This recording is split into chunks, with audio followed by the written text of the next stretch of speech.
V need to serious about the word of God. ದೇವರ ವಾಕ್ಯದ ವಿಷಯದಲ್ಲಿ ನಾವು ಹೆಚ್ಚು ಜಾಗರೂಕತೆ ವಹಿಸಬೇಕು, ಎಚ್ಚರಿಕೆ ವಹಿಸಬೇಕು. We should not be ignorant about the word of God. ಜ್ಞಾನೋಕ್ತಿಗಳಲ್ಲಿ ಹೇಳ್ತಾರೆ, ದೇವರ ವಾಕ್ಯದ ಬಗ್ಗೆ ಅಜಾಗರೂಕನಾಗಿರುವವನು ಸಾಯ್ತಾನಂತೆ. ಸಾಯ್ತಾನಂದ್ರೆ ಆಕ್ಸಿಡೆಂಟಲ್ ಸಾಯ್ತಾನೆ, ಕಾಯಿಲೆ ಬಂದು ಸಾಯ್ತಾನೆ ಅಂತಲ್ಲ, ನರಕಕ್ಕೆ ಹೋಗ್ತಾನೆ ಅಂತ, ನಿತ್ಯ ನಾಶಕ್ಕೆ ಒಳಗಾಗಬೇಕಾಗುತ್ತೆ ಅಂತ. ದೇವರಿಂದ ಶಾಶ್ವತವಾಗಿ ನಿರಂತರವಾಗಿ ನಿತ್ಯವೂ ದೂರ ಹೋಗಬೇಕಾದ ಪರಿಸ್ಥಿತಿ ಬರ್ತದೆ ಅಂತ. ಯಾರ ಜೀವನದಲ್ಲಿ ಬರುತ್ತೆ? ದೇವರ ವಾಕ್ಯದ ಬಗ್ಗೆ ನಾವು ಭಾಳ ದೇಹದ ಬಗ್ಗೆ ಭಾಳ ಕಾಳಜಿ ವಹಿಸ್ತೀವಿ ಅಲ್ವಾ? ಕರೆಕ್ಟಾ?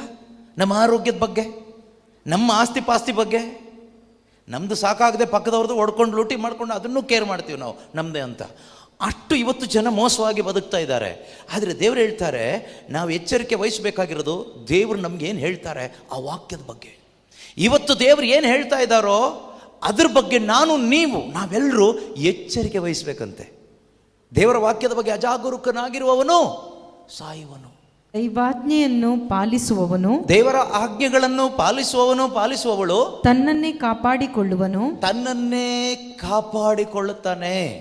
ದೈವ ವಾರ್ತೆಯ ಬಗ್ಗೆ ಅಜಾಗೃತನಾಗಿರುವವನು, ದೈವ ವಾರ್ತೆಯ ಬಗ್ಗೆ ಅಜಾಗರೂಕನಾಗಿ ಇರುವವನು ಸಾಯುವನು.